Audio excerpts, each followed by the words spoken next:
What's up, my guys? Today I'll talk about the 5 exercises I use to build my 19-inch arms, alright? And if you're a science nerd with skinny arms talking about, well, actually, go suck it, alright? This is my video, these are my arms. Let's get to work, guys. If you're a grown man and your arms don't fit out your sleeve, this video is for you. If you can't pick up your girl, this video is for you. If you're a man, you could be described as petite, this video is for you. Alright? First and foremost, what everyone understands is that your triceps is bigger than your biceps. So if you want to grow your arms, you actually need to focus more on developing bigger triceps than getting bigger biceps, because a bigger portion of your arm is going to be triceps. So if you have bigger triceps, your whole arm will look bigger. A lot of guys want bigger arms and then they're in the gym just doing curls, you know, and obviously curls are important for the girls, but the tricep actually has a bigger impact on how big your arm looks in real life, because it's just a much bigger muscle than biceps. First exercise that I always do on my tricep days or my arm days is triceps push down, right? You can use the straight bar, you can use the easy bar, you can use the V grip, doesn't really matter, all these will work. I prefer using the easy bar, like the easy bar that's like little, you know, easy bar, or like doing the V grip bar, the V handle. That's my favorite one for these ones. It's usually the first exercise I do on my tricep day. When I train triceps, it's the first one I do. And with the sets, I usually only go up to maximum 10 reps. So I keep kind of like heavy, mid-heavy, I say medium to heavy, and go at most for 10 reps. Typically for 3 to 4 sets, with the last set being like a giant drop set. So if you do it on the cable, I'm literally just gonna lower the weight like maybe one stack at a time until I get to maybe, let's say 15 or 10 pounds before I stop. Get the blood in there, get the muscle flowing. I usually just do like a giant drop set as my last set for my first tricep exercise. Now for the second exercise, which is gonna be bicep exercise, I do straight bar curls, right? The barbell that you use for squats or for bench press, that's the same barbell I use for curls as well. And with this one, I used to use the easy bar. But then I did some, investigation, and I realized that the easy bar actually trains more of the brachialis than it does the biceps. So as you see, the easy bar will be like this, right? And the straight bar will be like this.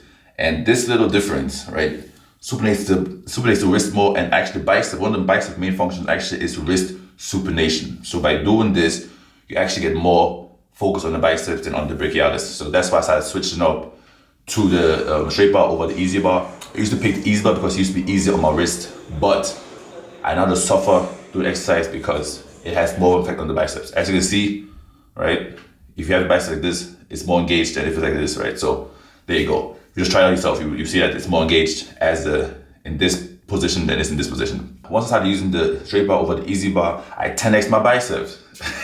Just kidding. But definitely see some growth in there. So if you want to try it out, definitely do it as well. So definitely straight bar over easy bar when it comes to biceps, 100%.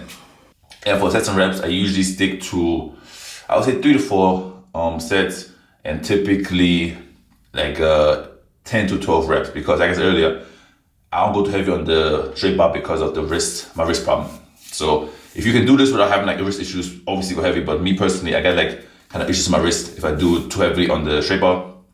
So I keep kind of, in the medium-high range for reps. The third exercise is going to be overhead extension. I do these typically because they give me the best stretch on the biceps. This would be kind of in this position, right? The overhead position gives me the best stretch on the triceps, and I use kind of any kind of position. I use any kind of handle or equipment for this. So you do it with cables. I do cables and with 2 hands with the easy bar, or 1 hand unilaterally like this. Or I can do also the dumbbell overhead. I also do the single dumbbell overhead. Either way, I like kind of switch it up, to keep it interesting. But my preferred choice is when I go heavy on these, I usually do it with the easy bar grip, or I do just 1 dumbbell overhead. If I want to go kind of like, let's say 8 to 12 reps, I kind of stick with the one-handed ones. So I do the one-handed cable or one-handed dumbbell. That's what I personally do. When I do it unilaterally, I kind of stick with the higher rep ranges. So it's 8 to 12, I would say. When I do it, maybe 10 to 12. And if I do it, with 2 hands, so easy bar or like the dumbbell overhead, I stick to 6 to 8 reps when I go heavy on them.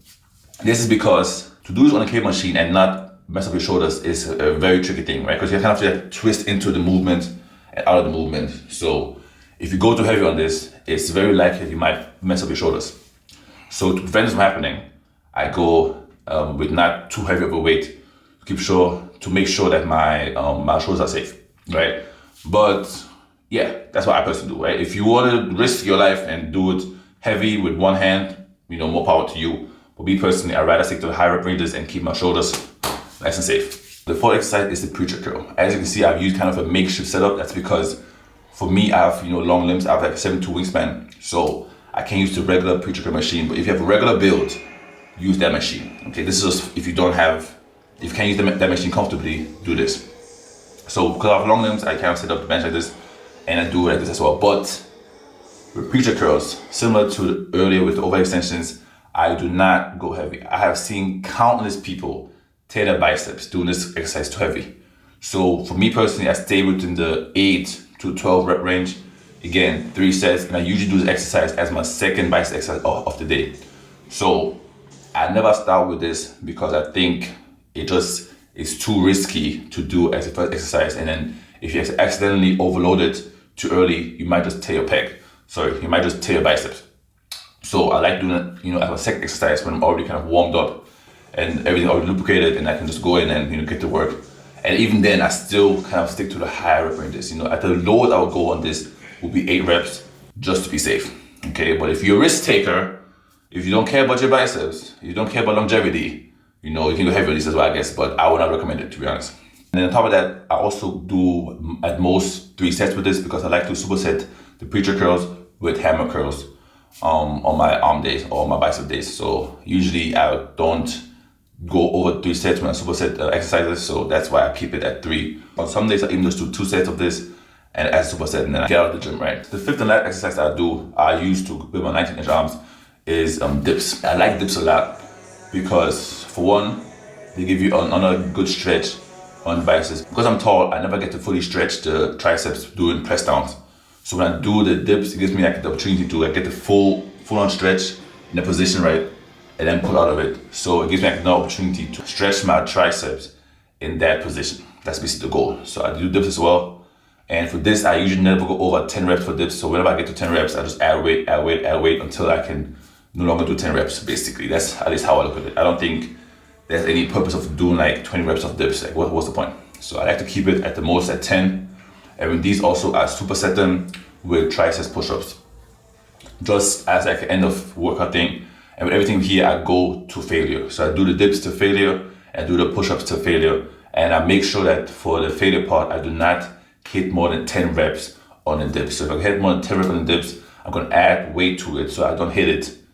So I don't hit more than 10 reps on the next set, basically, right? So my goal is never to get to over 10 reps on dips. And again, with this one, I keep it to 2 sets usually, because it's usually my last exercise of the workout for triceps. And it's superset again, so usually just 2 sets, get it done, and get out. All right, fellas, that's it for the video. These are my 5 exercises on how I grew 19-inch arms. And obviously, this is combined with, a good diet and rest.